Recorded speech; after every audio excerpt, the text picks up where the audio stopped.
안녕하세요. 시니어 라디오 구독자 여러분. 오늘도 여러분의 흥미를 자극할 역대급 사건을 들고 왔습니다. 구독과 좋아요 잊지 마세요. 자, 그럼 지금부터 기가 막힌 이야기가 시작됩니다. 이야기는 서울 변두리의 한적하고 오래된 동네에서 시작됩니다. 이곳에는 칠순을 바라보는 김영감, 김춘삼 어르신이 살고 있었어요.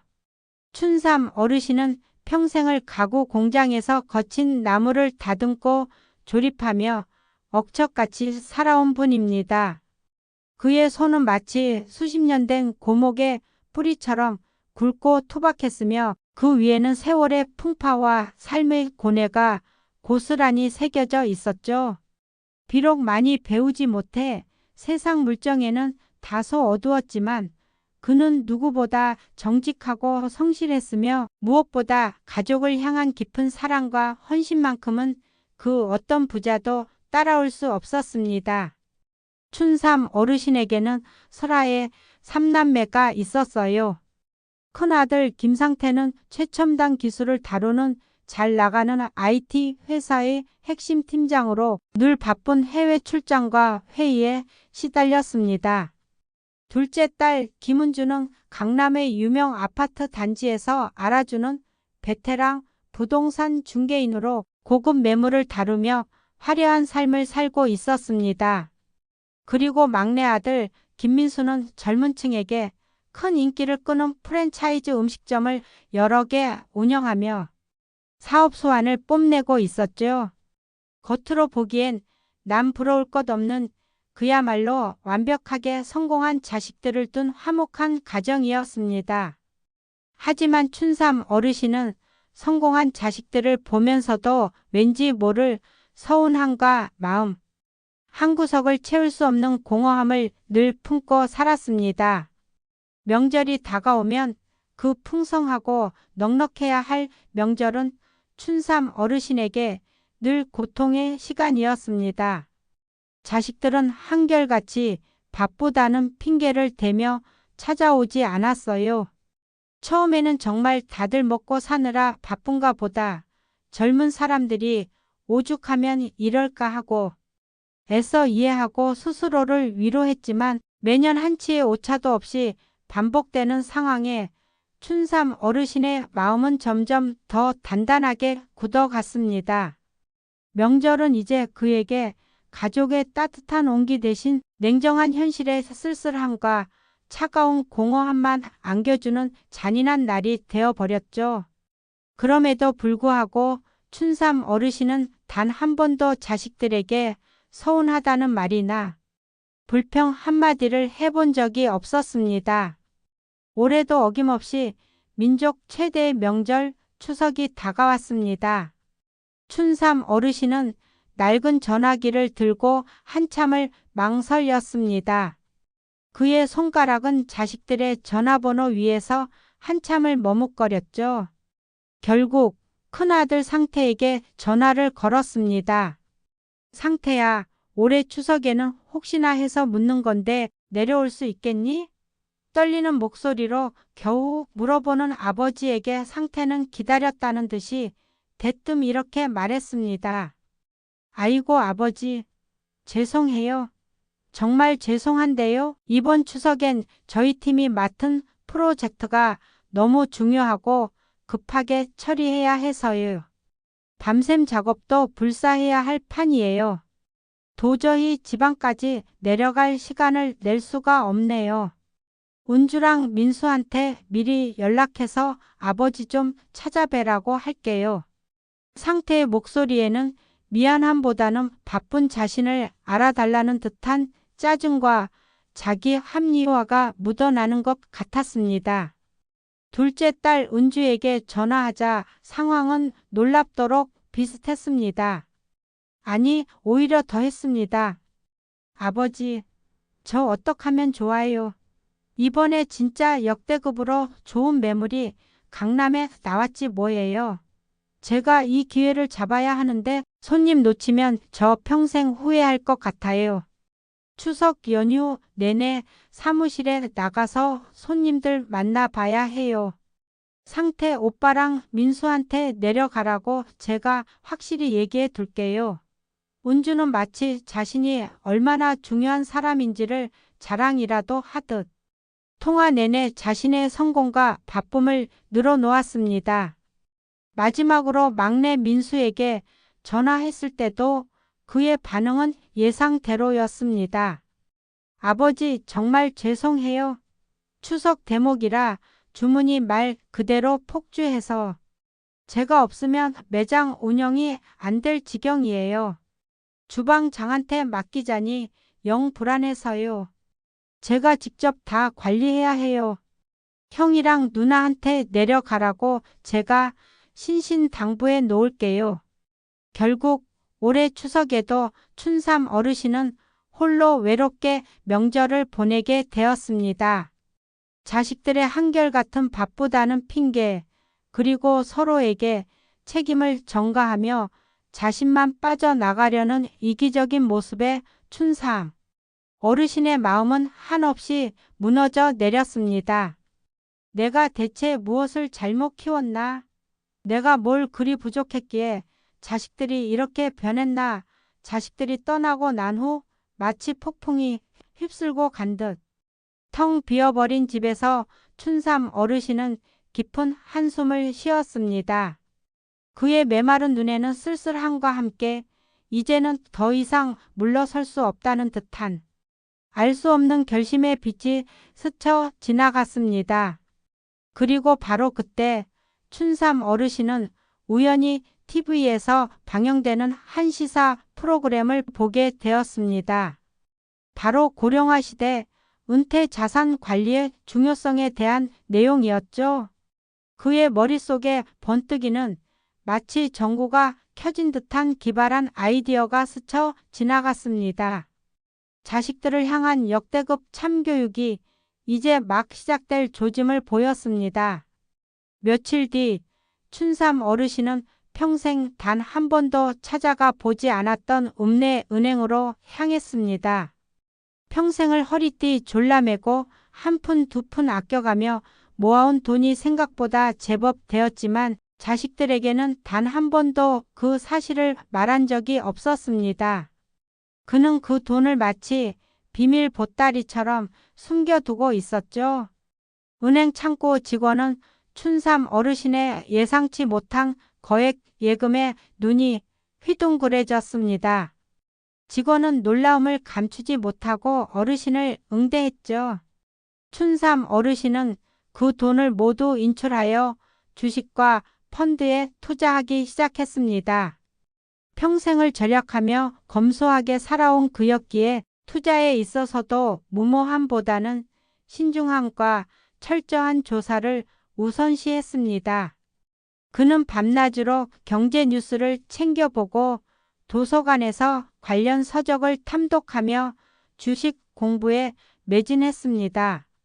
주위에서는 그 나이에 무슨 투자냐, 노인네가 돈 날리는 소리 한다며 온갖 걱정과 함께 만류했지만 춘삼 어르신의 눈빛은 그 어느 때보다 활기와 지혜로 빛나고 있었습니다.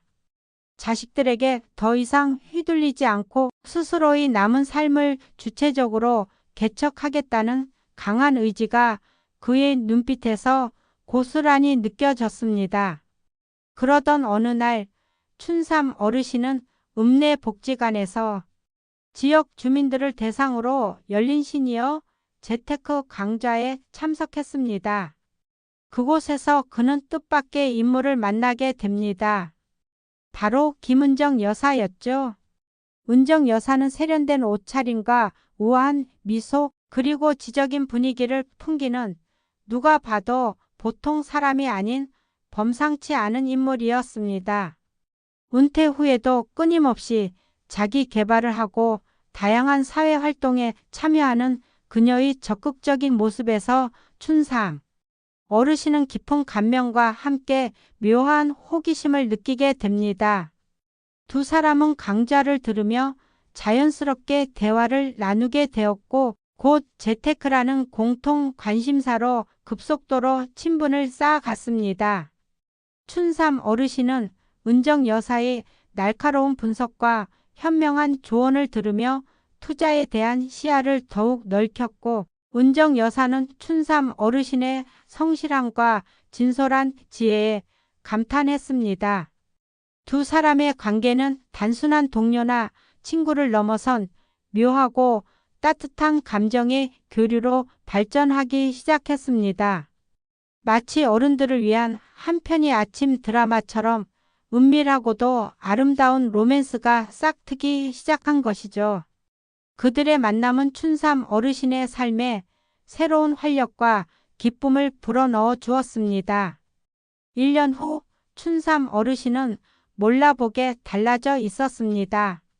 그의 투자 전략은 대성공을 거두었고 엄청난 자산을 불렸을 뿐만 아니라 외모도 한층 더 젊고 세련된 모습으로 변모했습니다.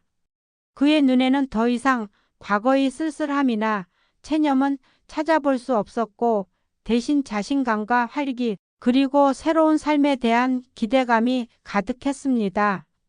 그리고 그는 여전히 은정 여사와 함께 즐겁게 재테크 공부를 하며 서로에게 의지하고 격려하며 행복한 노년의 삶을 만끽하고 있었습니다. 자식들에게는 여전히 아무런 연락도 하지 않았습니다. 그는 자식들이 스스로 먼저 자신을 찾아올 때까지 기다리겠다는 그의 고집스러운 신념을 굳건히 지키고 있었습니다.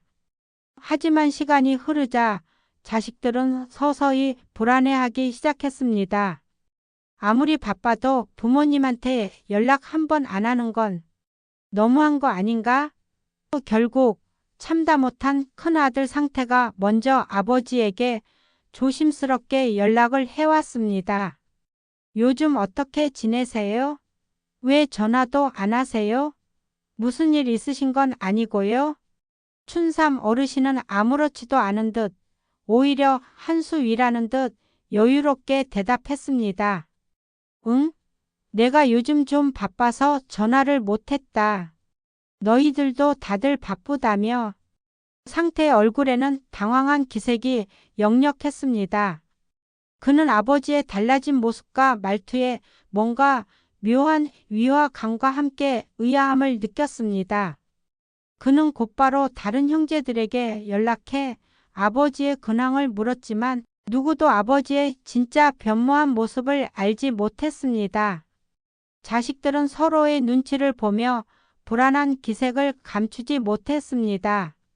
어느 날 저녁, 춘삼 어르신은 은정 여사와 함께 서울 시내의 최고급 레스토랑에서 우아하게 저녁 식사를 하고 있었습니다. 마침 그곳에서 막내 아들 민수를 우연히 만나게 됩니다. 민수는 멀리서도 한눈에 알아볼 수 있는 아버지의 달라진 모습에 깜짝 놀랐습니다. 세련된 명품 양복 차림에 고급 시계를 차고 얼굴에는 여유롭고 행복한 미소까지 자신이 평생을 알고 지내온 투박하고 검소했던 아버지가 아니었던 것이죠. 더욱이 옆자리에는 젊고 아름다우며 우아한 여성이 함께 앉아 마치 연인처럼 다정한 분위기를 풍기고 있었습니다. 민수는 당혹감과 함께 묘한 불안감을 느끼며 아버지에게 다가가 조심스럽게 물었습니다. 아버지, 혹시 여기는 어떻게? 춘삼 어르신은 빙긋 웃으며 여유로운 미소로 민수에게 은정 여사를 소개했습니다. 내 아주 친한 친구이자 동반자 김은정 여사시다. 민수는 상황 파악이 전혀 되지 않아 어리둥절한 표정을 지으며 그 자리에 얼어붙었습니다. 민수는 그 길로 레스토랑을 뛰쳐나와 형과 누나에게 전화를 걸어 이 충격적인 사실을 알렸습니다. 형, 누나, 큰일 났어. 아버지 옆에 딴 여자가 생겼어. 게다가 엄청 부자인 것 같고 아버지가 완전히 다른 사람처럼 변하셨어. 설마 하는 마음에 다음날 당장 아버지를 찾아갔습니다. 춘삼 어르신의 집은 여전히 서울 변두리의 허름한 동네에 있었지만 집 안 분위기는 180도 달라져 있었습니다. 낡고 오래된 가구들은 온데간데없고 고급스러운 브랜드 가구들과 최신형 전자제품들로 가득 채워져 있었고, 심지어 집 앞 주차장에는 고가의 외제차가 번쩍이며 주차되어 있었죠. 자식들은 아버지의 믿을 수 없는 변모한 모습과 새로운 집안 분위기에 그저 할 말을 잃고 멍하니 서 있었습니다. 아버지, 이게 대체 어떻게 된 일이에요? 이 모든 게 다 뭐예요?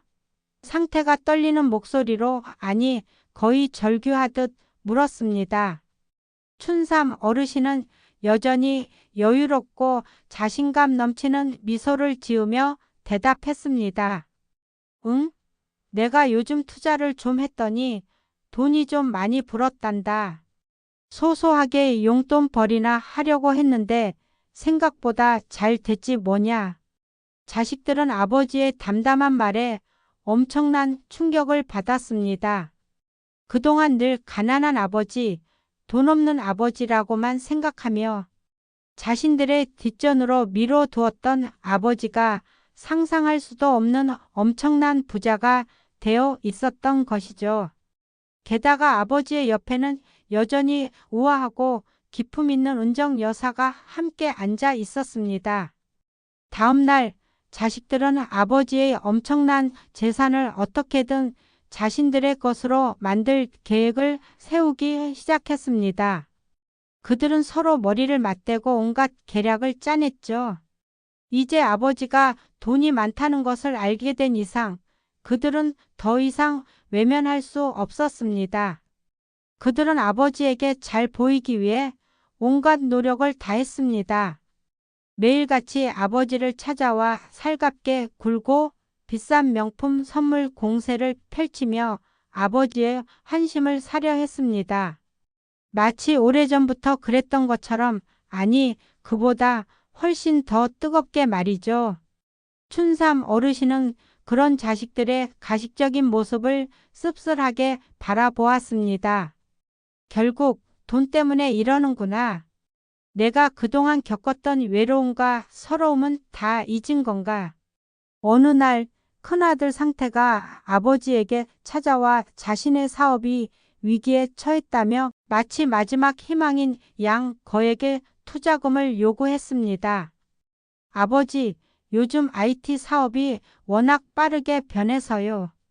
제가 기가 막힌 신기술 아이템이 있는데 아버지께서 조금만 투자해 주시면 대박이 아니라 초대박이 날 거예요. 저희 회사를 위해서라도 꼭 좀 부탁드립니다. 춘삼 어르신은 잠시 고민하는 척하다가 단호하게 거절했습니다. 미안하다 상태야. 내 돈은 내 노후를 위한 것이지 너의 사업 자금이 아니란다. 내 사업은 내 능력으로 헤쳐나가거라. 상태는 아버지의 예상치 못한 단호한 반응에 큰 충격을 받고 당황했습니다. 그의 얼굴에는 실망감과 함께 묘한 분노가 스쳐 지나갔습니다. 이어 둘째 딸 은주도 아버지에게 찾아와 강남의 초고층 아파트 재개발 투자에 돈이 필요하다며 애교 섞인 목소리로 아버지에게 손을 벌렸습니다. 아버지, 이번 기회 놓치면 저 평생 후회할 거예요. 강남 최고의 아파트예요. 제가 정말 힘들게 잡아온 매물인데 아버지께서 조금만 도와주시면 제가 엄청난 부자가 될 수 있어요. 춘삼 어르신은 은주에게도 같은 단호한 대답을 했습니다. 은주야, 내가 알아서 잘할 수 있을 거다. 나에게는 기대지 마라. 내 능력으로 해결해 보거라. 자식들은 아버지의 냉정하고 단호한 모습에 당황하며 자신들의 계획이 완전히 틀어지는 것을 직감했습니다. 자식들은 아버지가 돈을 주지 않자 결국 자신들의 추악한 본색을 드러냈습니다. 그들은 아버지를 찾아와 큰 소리로 따지고 심지어는 모욕적인 말까지 서슴지 않았습니다. 아버지, 우리가 남이에요? 어떻게 이렇게 매정하게 대할 수 있어요?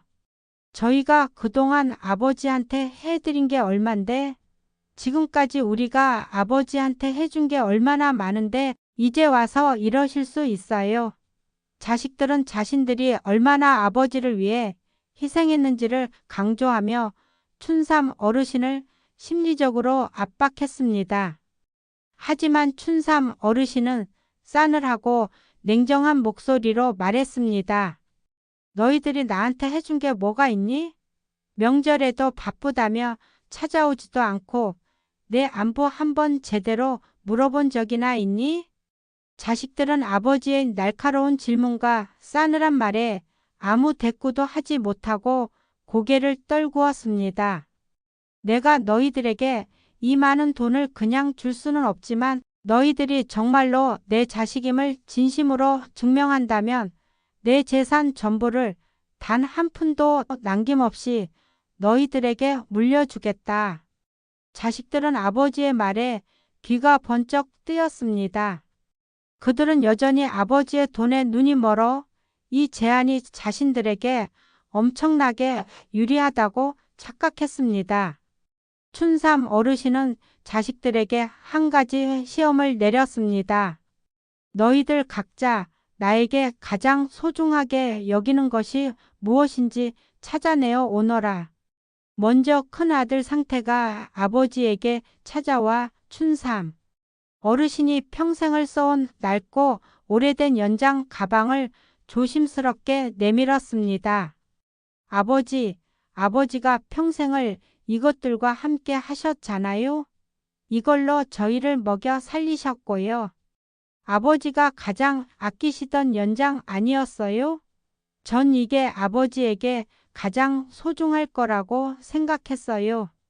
춘삼 어르신은 상태의 말에 씁쓸하면서도 애틋한 미소를 지었습니다. 맞다. 내가 평생을 이 연장들로 가구를 만들고 너희들을 먹여 살렸다. 다음으로 둘째 딸 은주가 아버지에게 찾아와 오래되고 색이 바랜 가족 앨범을 조심스럽게 내밀었습니다. 앨범 속에는 자식들이 어렸을 때 함께 찍었던 사진들이 가득했습니다. 아버지, 우리가 어렸을 때 함께 찍었던 사진들이 담겨 있는 앨범이잖아요. 아버지는 저희 어렸을 때 추억을 가장 소중하게 생각하실 것 같아서요. 춘삼 어르신은 앨범을 한 장 한 장 조심스럽게 펼쳐보며 잠시 옛 추억에 잠기는 듯 했습니다. 이것 또한 내게는 아주 소중한 보물이지만 가장 소중한 것은 아니란다. 은주 역시 아버지의 단호한 말에 실망감을 감추지 못했습니다. 마지막으로 막내 아들 민수가 아버지에게 찾아와 투박하지만 정성스럽게 깎아 만든 오래된 목각 인형을 내밀었습니다. 아버지, 이거 아버지가 직접 만드신 거잖아요. 제가 어렸을 때 이거 가지고 놀다가 실수로 부러뜨려서 아버지한테 엄청 혼났던 기억이 나는데 민수의 말에 춘삼 어르신은 희미한 미소를 지었습니다. 맞다. 내가 그때 울면서 다시 만들어 달라고 졸랐었지. 이것 또한 내가 애써 만들었고 너와의 소중한 추억이 담겨 있지만 가장 소중한 것은 아니란다. 자식들은 모두 실패했습니다. 그들은 서로를 쳐다보며 어리둥절한 표정을 지었습니다. 대체 뭐가 아버지한테 가장 소중한 건데? 우리가 평생을 같이 살아온 아버지가 아니었던 건가? 그때 춘삼 어르신이 조용하고도 단호한 목소리로 입을 열었습니다. 그의 목소리에는 그동안 참아왔던 수많은 감정들이 응축되어 있었습니다. 내게 가장 소중한 것은 바로 너희들과 함께 보냈던 따뜻한 시간들 그리고 너희들을 향한 조건 없는 나의 사랑이었다. 하지만 너희들은 그 시간을, 그 사랑을 외면하고 오직 너희들의 이익만을 쫓아왔지. 자식들은 아버지의 가슴을 찌르는 듯한 말에 아무 대꾸도 할 수 없었습니다. 그들은 그제야 자신들이 얼마나 어리석고 이기적이었는지, 그리고 아버지의 진심을 얼마나 오랫동안 외면했는지 깨달았습니다. 그들의 눈에는 뒤늦은 후회의 눈물이 맺혔습니다. 하지만 내가 너희들에게 마지막으로 한 번 더 기회를 주마. 앞으로 나에게 진심으로 다가와 너희들의 변치 않는 사랑과 효도를 보여준다면 그때는 내 재산이 아니라 너희들에게 진정한 행복과 깨달음을 물려주겠다. 춘삼 어르신의 목소리에는 단호함과 함께 자식들을 향한 마지막 희망과 애정이 담겨 있었습니다. 자식들은 아버지의 말에 하염없이 눈물을 흘렸습니다. 그들은 그제야 자신들이 얼마나 큰 잘못을 저질렀는지, 그리고 아버지의 깊은 사랑을 얼마나 오랫동안 외면했는지 깨달았습니다. 그들의 마음속에는 뒤늦은 후회와 함께 아버지께 잘해드려야겠다는 강한 다짐이 생겨났습니다. 좋아요 누르면 이야기가 계속됩니다. 가족의 진정한 의미를 찾아가는 그들의 이야기가 궁금하지 않으신가요? 그들은 더 이상 돈이나 명예를 쫓는 이기적인 존재가 아니었습니다. 그들은 매일같이 아버지를 찾아와 안부를 묻고 함께 식사를 하고 진심으로 아버지의 이야기를 들어주었습니다. 큰아들 상태는 바쁜 업무 중에도 주말마다 아버지를 모시고 근교로 나들이를 갔고, 둘째 딸 은주는 아버지의 건강을 세심하게 챙기며 병원에 함께 동행했습니다. 막내 아들 민수는 아버지의 식탁에 직접 만든 맛있는 음식을 가져다 주며 정성을 다했습니다. 은정 여사 역시 그런 자식들의 눈부신 변화를 지켜보며 흐뭇하고 따뜻한 미소를 지었습니다. 그러던 어느 날 춘삼 어르신은 자식들을 한자리에 불러 모았습니다. 그의 얼굴에는 그 어느 때보다 환하고 따뜻한 미소가 가득했습니다. 얘들아, 내가 너희들에게 진심으로 감사하다. 너희들이 보여준 변함없는 사랑과 효도 덕분에 내 남은 여생이 그 어느 때보다 행복할 것 같구나. 자식들은 아버지의 진심 어린 말에 감격하여 다시 한번 눈물을 흘렸습니다. 그때 춘삼 어르신은 은정 여사와 함께 정성껏 준비한 봉투를 자식들에게 한 명 한 명 건넸습니다. 봉투 안에는 엄청난 금액의 현금과 함께 춘삼 어르신의 진심이 담긴 한 장의 편지가 들어 있었습니다. 사랑하는 내 아들, 딸들아, 너희들에게 이 돈을 물려주는 것은 너희들의 물질적인 노력이 아닌 너희들이 이제서야 깨달은 진정한 사랑과 효도의 대가이다. 이 돈으로 너희들이 더욱 행복하고 의미 있는 삶을 살기를 바란다. 이 돈이 너희들의 삶을 풍요롭게 하는 도구가 되기를 바라지만 무엇보다 중요한 것은 너희들 마음속에 자리 잡은 가족의 사랑이라는 것을 잊지 말아라. 그리고 기억해라. 물질적인 풍요보다 중요한 것은 가족 간의 따뜻한 사랑과 화목, 그리고 서로를 아끼고 이해하는 마음이라는 것을. 너희들 덕분에 아버지는 가장 행복한 노년을 보낼 수 있었다. 자식들은 편지를 읽고 하염없이 눈물을 흘렸습니다. 그들은 아버지의 깊은 사랑과 지혜에 다시 한번 감동했습니다. 그리고 자신들의 어리석었던 과거를 진심으로 반성하며 앞으로는 돈보다 가족을, 물질보다 사랑을 우선시하는 삶을 살겠다고 굳게 다짐했습니다. 춘삼 어르신은 그 후에도 은정 여사와 함께 행복하고 평화로운 노년을 보냈습니다. 이야기가 좋으셨다면 구독과 좋아요 잊지 마시고 감사합니다.